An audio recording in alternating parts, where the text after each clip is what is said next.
Իմ ցուցումով, այո, ես խնդրել եմ, որ նա հրաժարականի դիմում գրի։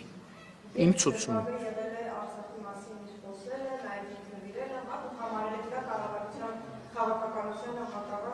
Այո, ես դա համարել եմ կառավարության վարած արտաքին քաղաքականությանը հակառակ գործողություն, ես դա համարել եմ սադրիչ գործողություն եւ խնդրել եմ, որ դիմում գրի։ Որովհետեւ երբ որ երկրի վարչապետը ասում է, որ Ղարաբաղյան շարժում չկա, օտարերկրյա հյուրին Արցախյան հիմնահարց թեմայով գիրք նվիրել ինչ նշանակում։ Այս երկրում քանի հոգի կարա արտաքին քաղաքականություն վարի։ Ինչի լուծարում։ Ով ասել ձեզ, ինչ կապ ունի մեկը մյուսի հետ։